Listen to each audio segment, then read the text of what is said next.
Then Jesus turned to paralyzed man and said, "Stand up, pick up your mat, and go home."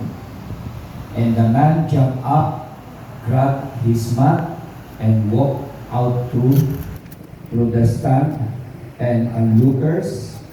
They were all amazed and praised God, exclaiming, "We've never seen anything like this before." Papalain po yung message ng ating Panginoon.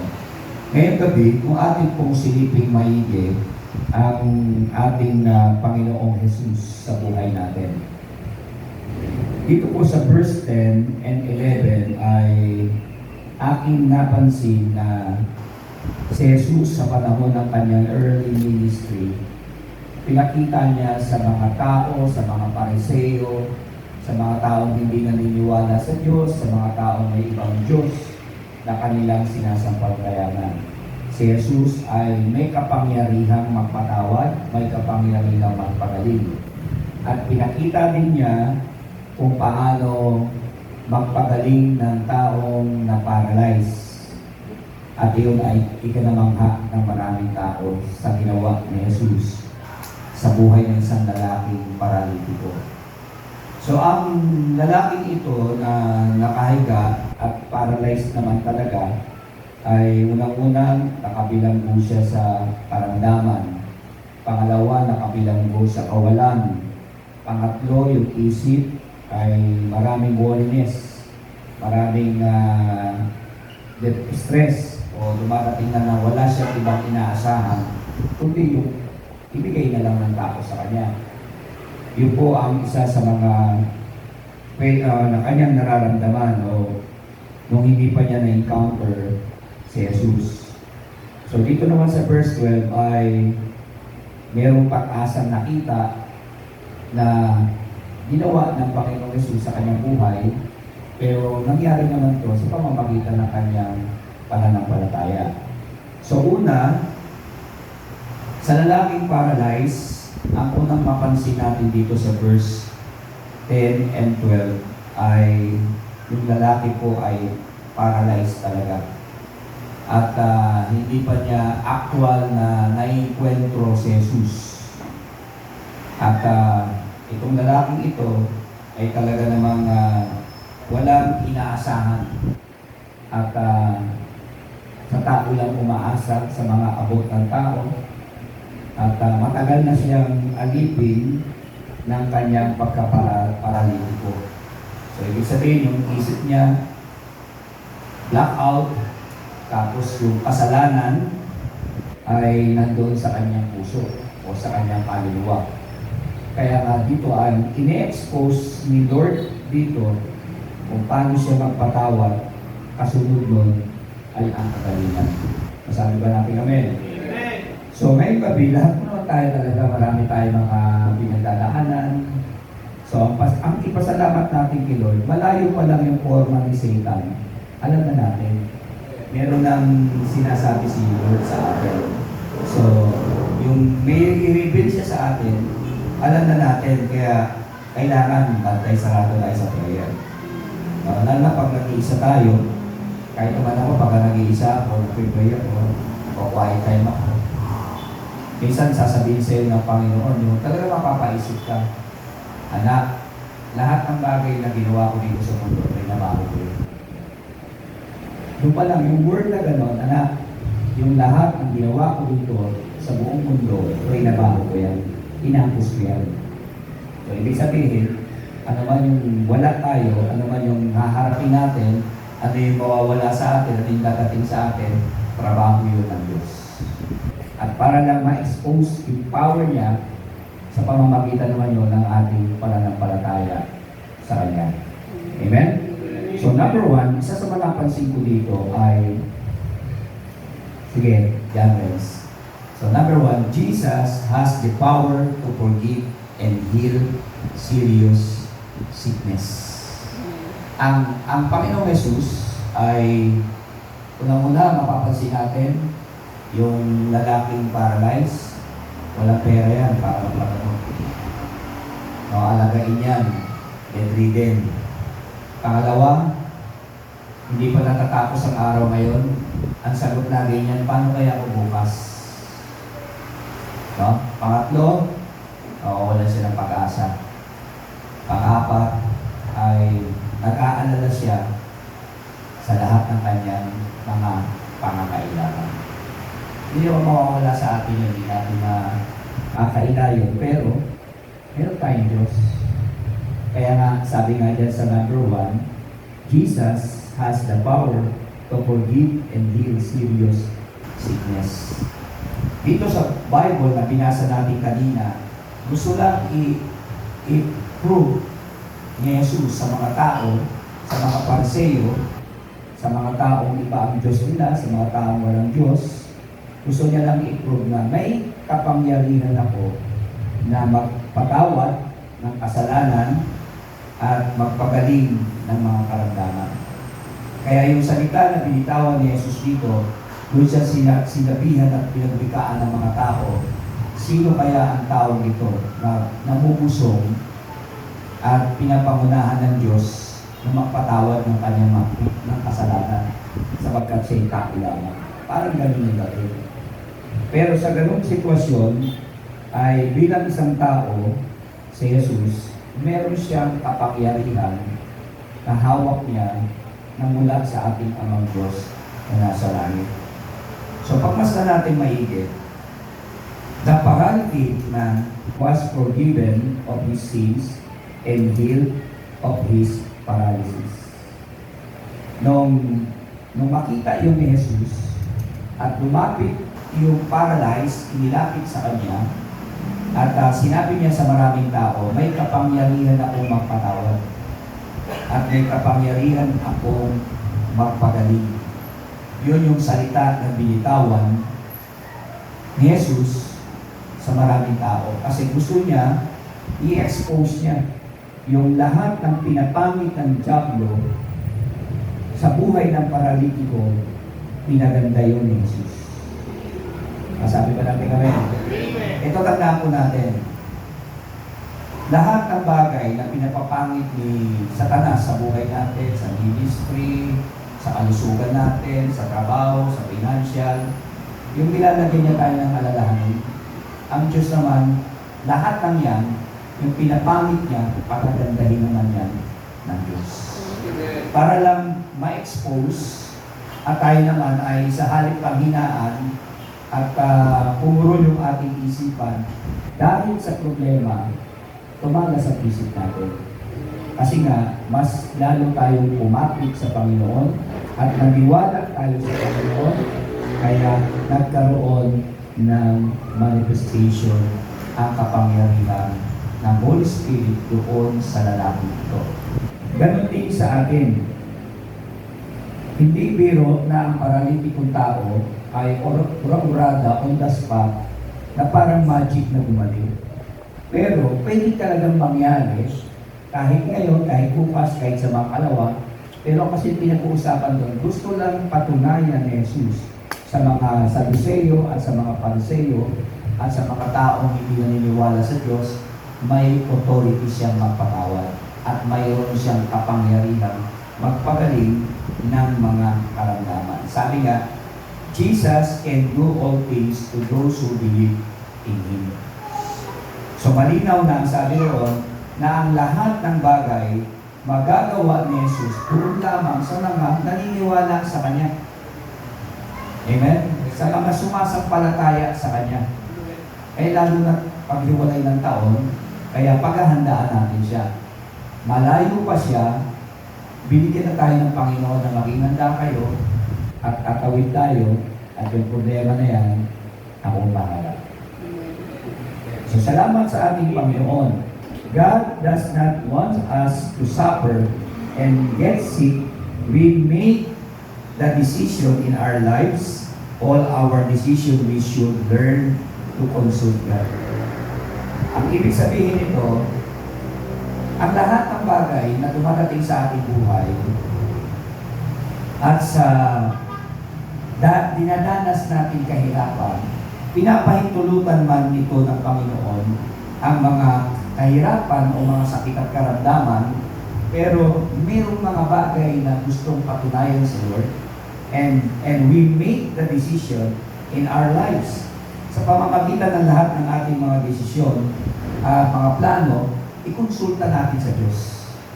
No, matuto tayong magkonsulta, i-submit natin sa Panginoon lahat ng ating mga plano, at ang Diyos ay may gagawin sa atin. Maliit at malaki, kailangan natin ikonsulta sa Panginoon, aralin natin maigi, kailangan meron tayong desisyon na tama sa guidance ng Holy Spirit. Lord, bahala ka na. Kasi kung iisipin ko, tataas ng BP ko. Kung ipipilit ko yung akin, wala naman talaga akong magagawa. Alam ko, Lord, meron ka lang gagawin para patunayan na ang miracle mo ay na-expose sa maraming tao. Amen? Minsan nga, kung hindi na nga natin inaasahan, bigla na lang na naiiba yung takbo, yung sitwasyon. Dahil nga, ang Diyos ay nasa atin. Lalo na kung tayo po ay mga bigyan na tao, nagtatanim tayo, sumasampalataya tayo, nag-iikap po tayo, ginagawa natin para sa Panginoon, bakit pa tayo magpukulong? Ang trabaho ng Panginoon, huwag na natin yun pakikialaman. Hayaan natin siya ang gumalaw nito. Tayo, magtitiwala sa Kanya, susunod tayo sa Kanya, at kung may sinabi, may regulation si Lord sa atin, huwag na natin itong pagbidahan. Tanggapin na natin ito. Bakit narinig natin, halimbawa narinig natin na, anak, ako ang nagtrabaho sa buong mundo, tinapos ko ito. So pag narinig mo yun, ibig sabihin, wala mahirap para sa Kanya. Amen. Okay, number 2, the paralytic man is a prisoner of sin and disease. The disease of being paralytic. Ang paralitikong taong ito ay alipin ng kasalanan at alipin ng mabibigat na karamdaman. At itong problemang ito ay kakaibang klaseng mabigat na karamdaman. Naalala ko yung umaatin doon sa barangay 778 ay umatin na dito yun, na-paralyze yun . Nung nakaramdam siya na may ginhawa na dapat nga nagpatuloy siya, papatuloy. Kasi pag hininto niya yun, pwede pa maulit yun. Hindi ibig sabihin na magaling na ako, punta lang ako na yung gusto ko, yun ang mali. Dapat mas lalo kang kumapit sa Kanya para yung karamdaman na yun totally healed. Wala may tuturo at may susumbat si Satan sa iyo. Ang importante yung buhay mo dapat always connected sa Diyos. No? At yun po yung nais na pakita ng Panginoon sa atin. The paralytic man is a prison of sin and disease. The disease of being paralytic. Siya po ay bilanggo ng kasalanan, bilanggo ng karamdaman, na may mabigat na karamdaman, soul and physical body.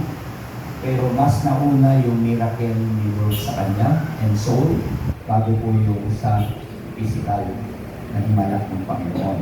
The paralytic man has a sad life, has a rejection of life, and has allowed you of his own personality. Pag meron pa mabigat na karamdaman sa kanyang kalagayan, rejected siya sa maraming tao. May mga rejection siya. Pangalawa, ay mababa yung kanyang self-esteem, yung kanyang personality. Dahil na mahirap lang siya, tapos hindi pa nakakapaligo, wala pang hindi siya maalagaan ng maayos, talagang nandun lang siya sa higaan. Mahirap talagang na-paralyze ang isang tao. Ako nakakita na ako na-paralyze na kalahati lang, kung lumakad lang, nakagatot lang. Tinanong ko kung ilang taon na siyang gano'n. Wala na yun, nandun lang sa gym yun . Wala na, kailan lang namatay yun. No? Kapag tinanong ko, ilang taon na lang ganyan. Tapos matagal na po, Pastor. Dapat yung ina-exercise mo, kahit pinapatherapy mo. Sabi niya, wala sa budget. Sabi ko na sa kanya, alam mo, nasa sayo lang yun. Disiplina lang yun. Kaya lang, naniligarilyo, umiinom pa, na-paralyze na, ganun pa. Hindi nagtagal, wala rin, namatay, na malaman ko. Mahirap yung lumalakad ka na hindi normal yung katawan mo. Nabitbit mo yung parang tinataas mo pa yung paa mo, yung kamay mo. So itong lalaking ito, ganun din yung kanyang kalagayan. Hirap talaga siya. Hirap yung kanyang buhay, hirap yung kanyang sitwasyon, yung kalagayan niya, tapos may rejection pa siya, mababa pa yung self-esteem niya. Yun po yung talagang binubugbog ng kaaway sa kanyang buhay. He only realized on the gifts of people just to survive on a daily basis. Sa tao lang talaga siya nabubuhay. Hindi nag-aabot, kasi namamalimos nga, inaabot. So itong kalagayan ng paralyzed na to, ang kailangan lang talaga niya, maenkwentro si Jesus. Maenkwentro si Jesus. Makatapat niya talaga ng heart to heart. Faith of faith. Dapat ganun. Yung talagang as in wala na. Talagang bahala ka na Lord. Go or die na yan kahit ano ang mangyari. So yun po yung dapat na makita ni Lord sa atin para wala na tayong kakapitan. Tapos yung anchor ng faith natin naka-anchor natin sa promise ng Panginoon, sa salita ng Diyos. Masabi ko natin, amen. Yun ang kailangan makita ni Lord sa atin. At sana nakaabot ito dapat kay Roger. Kasi inihanda ko talaga to para di siya mag-challenge. Kasi po sa kalagayan ko ni Brother Roger, kung walang mag-pray, walang mag-aalaga, at walang mag-aasikaso sa kanya, madadali talaga. At talaga naman, napaka-itim ng mukha at ng kanyang kulay. Ibig sabihin talaga kailangan linisin yung dugo para mag-normal na katulad mo sa akin lahat. So nakita ko yun, nakita ko yung laban niya, ako'y nakailing, pero pinag-pray ko pa rin siya na hindi mo pwedeng musgan, baka ito mawala na ito. Dapat i-pray mo na may Diyos na nagdagalaw sa kanyang buhay. Tayo, pagpasalamat natin sa Lord, dapat always connected tayo na huwag tayong dalhin ng Panginoon sa ganung bagay. Kundi kung meron tayong ibang trouble na magagatnan sa buhay natin, sa journey natin, hindi man natin siya maiwasan, makatuan, kailangan harapin, ihanda natin yung sarili natin na maging matatag tayo. Amen? So kailangan lang talaga tiwala, pananampalataya, at yung buhay na natin ay talagang bigay natin kay Lord. Bahala na Lord. Sige, eto na. Tapos biglang isang mata, bigla kang lumakas, bumalik ka. Nagkaroon ka ng karanasan. So, ito ay isang magandang parotoo ang isang tao may karamdaman at pinagaling ng Panginoon sa lahat ng ating mga kasalanan. Tandaan, si Jesus nagliligtas. Number 1 yan, ha? Number 2, si Jesus ay nagbabautismo. Number 3, si Jesus ay nagpapagaling. At yung pang-apat, si Jesus ay nagbabalik mula sa mga nakaraan. Ganyan kakaiba ang ating Panginoon Jesus na pinaglilingkuran. Hindi po yan si Muhammad. Hindi po yan si Buddha. Ikamada mo na lahat ng mga Diyos-Diyosan dito sa balat ng lupa. Tanging si Jesus ang naiiba. Unique. Kasi yung kanyang pinagmulan sa isang babaeng virgin na malinis, na may takot sa Diyos, yung kanyang pinagmulan. At yun ay hindi sinipingan. Hindi mismong binhi ng banal na Espiritu para maging malinis at walang may susumpa sa Satan. Kaya pag nagsalita si Jesus, nangyayari. Yun ang pagkakaiba. Kaya pag sama-samahin mo na si Buddha, si Allah, si Muhammad, sama-sama mo na yan, pati ang buwan, bituin, pati perang minamahal nila, dinudiyos nila, lahat yan, wala yan. Tanging si Jesus. Saan? Acts 4:12. Walang ibang pangalan sa silong ng langit na matatagpuan kundi si Jesus na tagapagligtas natin. Amen? Kaya pag tayo may nararamdaman, Na normal lang, minsan matakot, makaba, makahinaan, pero meron tayong Diyos, huwag niyo kalimutan yun. Kasi Kristiyano kayo, may Holy Spirit kayo, nananampalataya kayo, nag-iikap po kayo, lumalakad kayo sa kalooban ng Diyos. No? May kahinaan lang tayo, pero yung hindi natin kaya, si Lord na ang gagawa. Pangatlo, na mapapansin natin, Jesus declare, sabi nito, raise, take up your bed and walk. Doon sa pangatlo, nung nag-declare na ng word si God, no? Nag-declare na sabi ni Jesus, tumayo ka, buhatin mo yung higaan mo at lumakad ka. Yung salita ni Jesus ay declaration yun para doon sa taong paralyzed. At yun, nung marinig niya yun, yung mga bagay na yun, siya po ay nagtiwala. Buong pusong nagtiwala. No? Naniwala siya. Jesus declared, raise and take up your bed and walk. Tumayo ka, buhatin mo ang higaan mo, lumakad ka at umuwi ka na.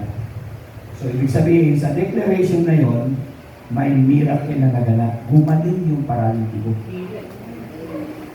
Gumaling yung paralitiko. Sabi nga, then Jesus turned to the paralyzed man and said, stand up, pick up your mat, and go home. Umuwi ka na. At ikaw ay magaling na. Minsan sa buhay natin, sa buhay natin, dapat marunong din tayong umayos at maglinis ng ating mga kalat. Kasi tao lang tayo.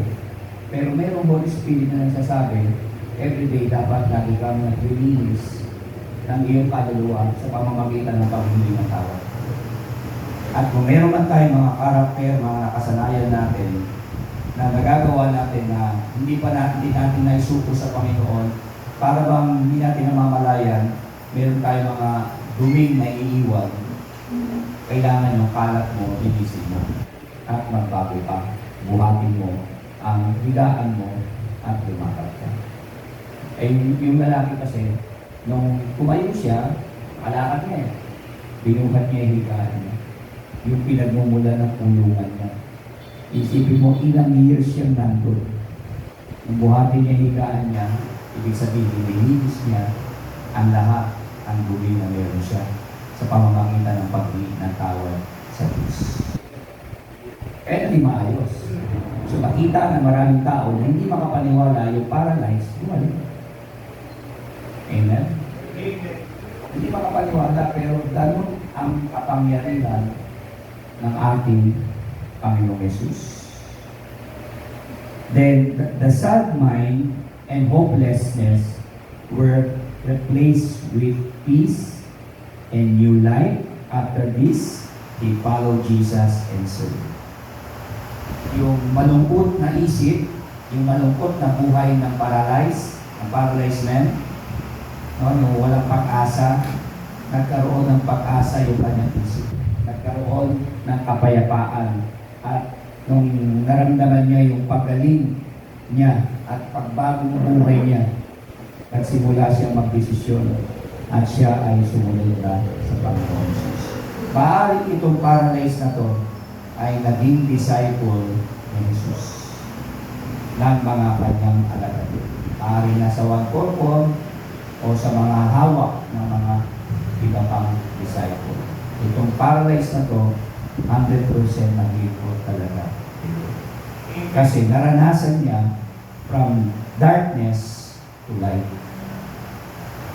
Yun yung isang magandang himala na na-experience mo.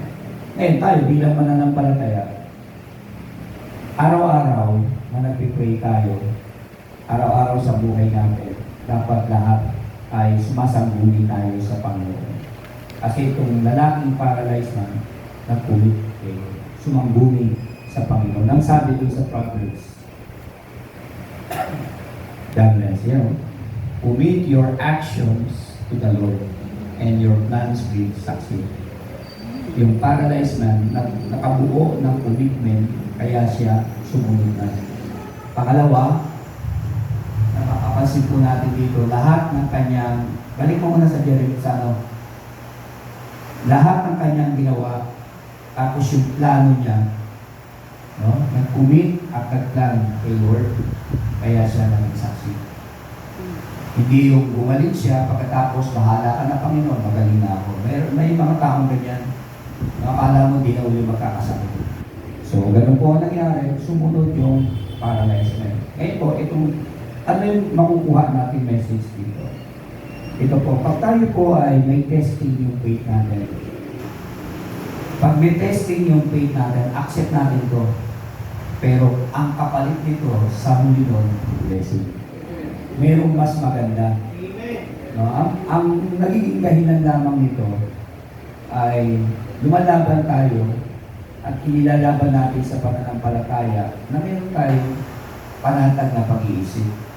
Pag yun hinarap natin, yung dulo nun, blessing. Ibig sabihin, nag-work hard ka. Tinanggap mo yung laban na yun. And sabi ng Exodus 14:14, ang battle mo ay battle ko.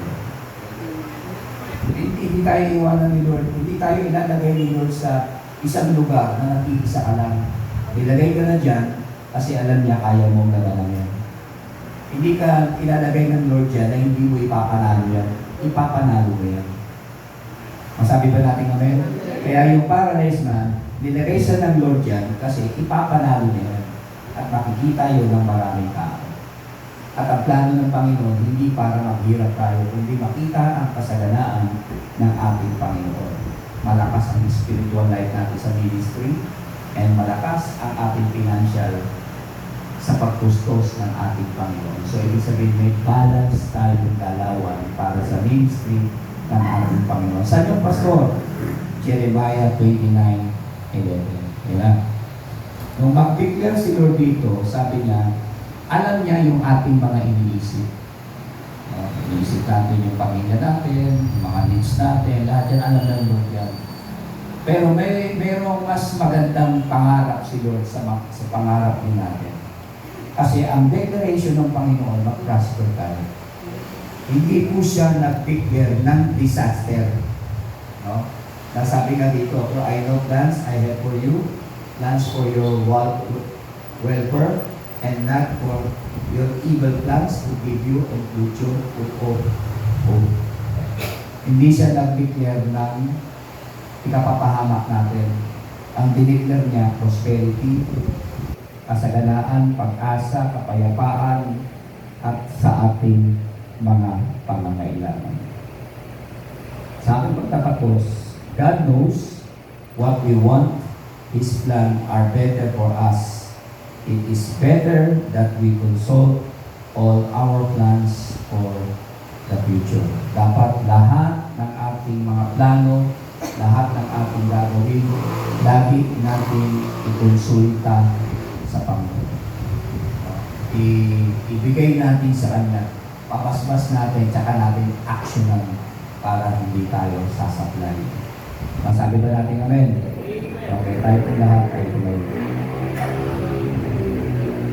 Taas natin yung ating mga kamay. Panginoon, ngayong gabi, nandito kami, Lord. Ikaw ang Diyos na nagpapatawad sa lahat ng aming mga mali, mga kasalanan. Hindi man kami perfectong tao, pero sa dugo mo, sa presence mo, kaya kami nagiging perfect.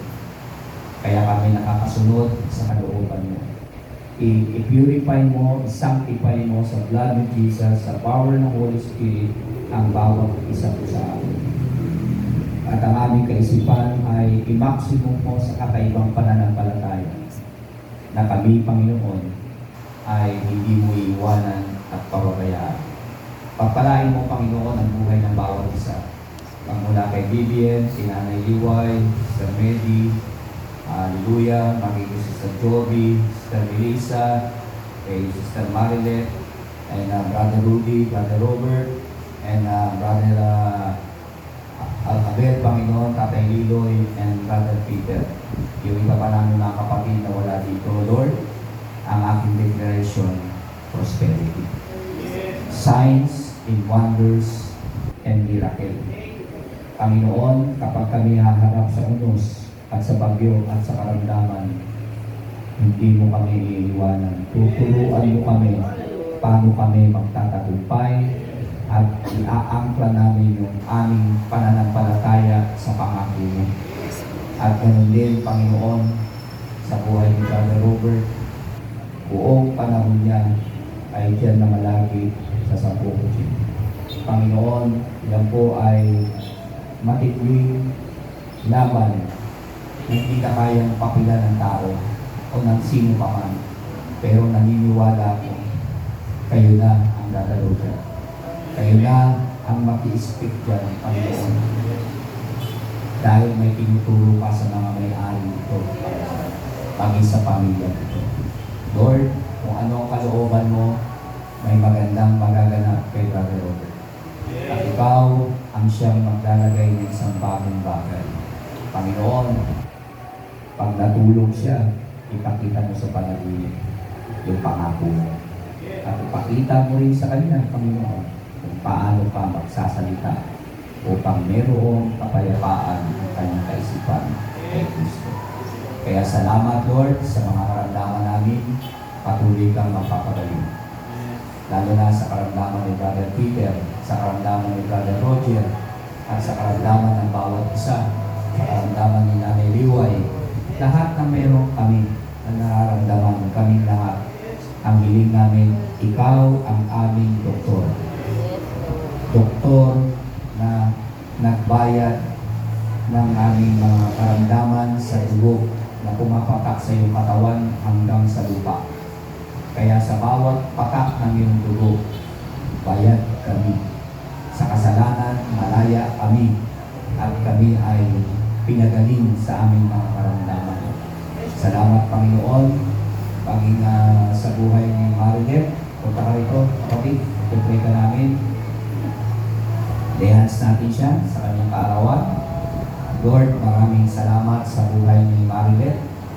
At binigyan mo siya ng panibagong buhay. At ikaw ang patuloy na kumilos sa kanya. Ilayo mo siya sa mabibigat na karamdaman. At ikaw ang siya maluwalhati. Lord, basbasan mo siya, pagpalain. At salamat, Panginoon, ang grabing pananampalataya na meron mo siya. Kaya salamat ng marami sapagkat mahalaga yung nag-encounter siya, nag-post-encounter, nag-umaan sa process. Kaya naman, Panginoon, puspusin mo at pagpalain maging si Abel, Panginoon, pagpalain mo silang mga asawa. Ang mga anak, ganun din, Lord, maging ang kanilang pamilya, maging ang kanilang magulang, Panginoon. I-bless mo at maghimala sa buhay nila spiritually, physically, emotionally, mentally, and financially. Gamitin mo sila, Panginoon, para sa iyong pananagawa. Pasaganain at pagpalain at binabasbasan kita sa pangalan ng Ama, ng Anak, at ng Espiritu Santo na sumasa iyo. Ang lahat ay magsabi ng Amen. Amen.